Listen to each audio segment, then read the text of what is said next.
Hey everyone, great to see you back here. Want to let you know how much I appreciate your patronage.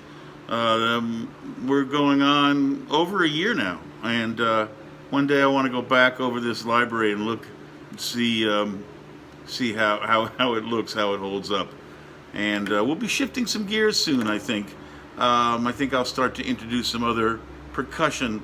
Might be a yearly volume where we spend a year with one instrument. My God, how wonderful. And then move on to something else. Let me know what that might be. Let me know what you might want to take up. Darbuka, tabla, that is North Indian tabla. Rick, more advanced study.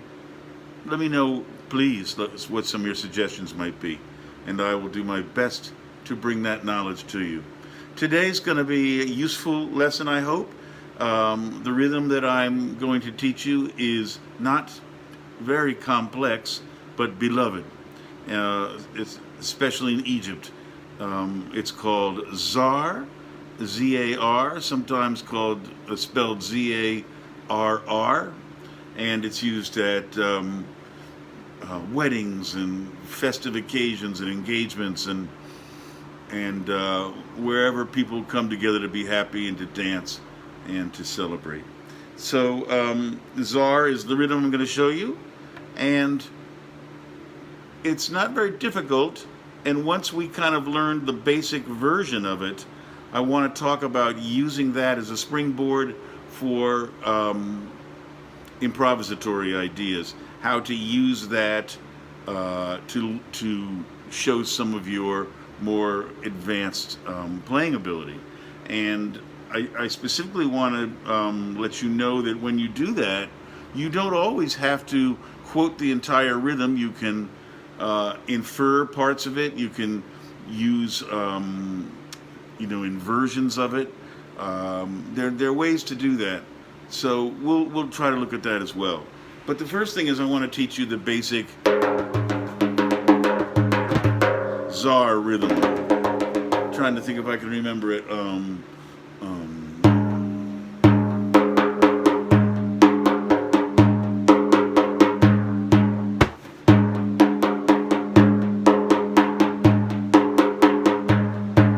Now there might be many different interpretations of this. You might be able to play it something like this.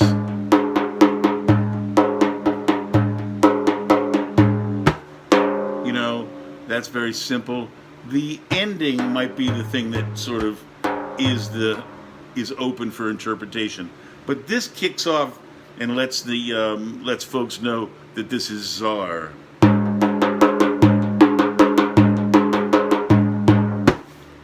Or this part.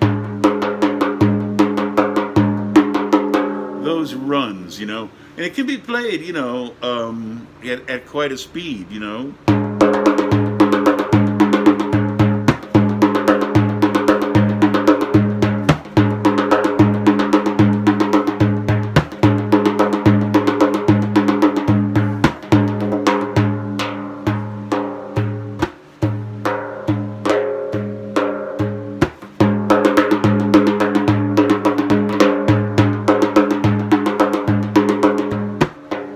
Many different ways to play it. So let's just get the syllables down. Doom, tek it, doom, tek it, doom, tek it, doom, doom, pa. Try it. 1, 2, ready with me. Doom, tek it, doom, tek it, doom, tek it, doom, doom, pa. Doom, tek it, doom, tek it, doom, tek it, doom, doom, pa. Doom, tek it, doom, tek it, doom, tek it, doom, doom, pa. So now, let's see if we can improvise around it a little bit.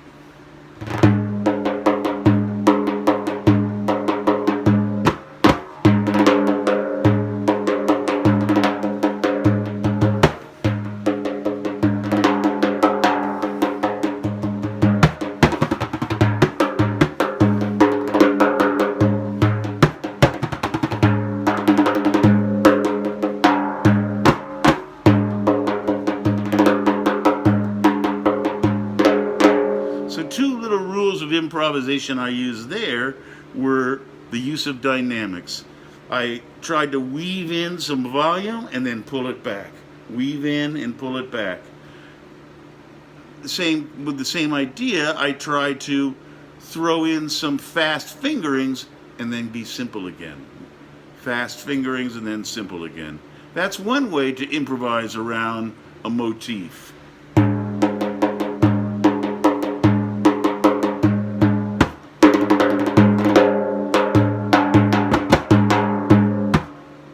State the theme, and then the second time you present it, maybe cover it with a different presentation. It's still there, but the listener has to work a little harder to hear it.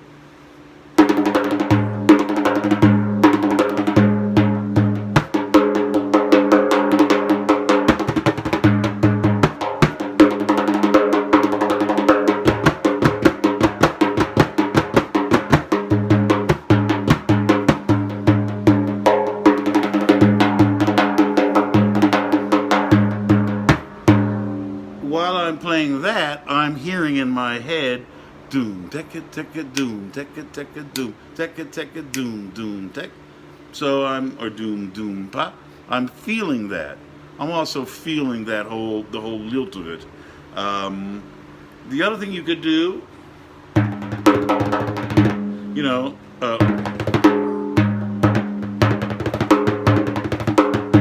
you could do some fast fingering around it.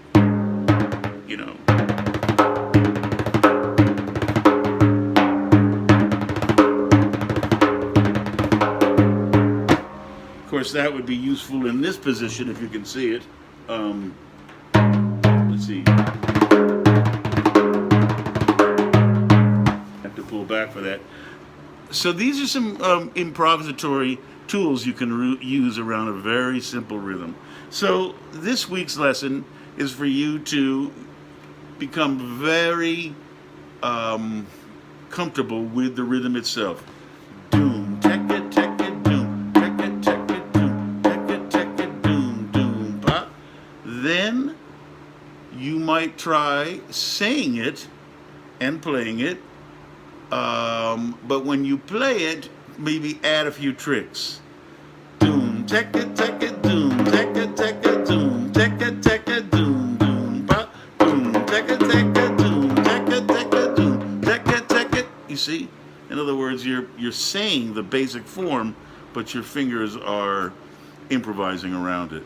That takes a little skill. That's something to go slow with. So, go slow with this, have fun with it, and send me a video. God, I'd love to see how some of you work this up. All right? Zarr. See you next week.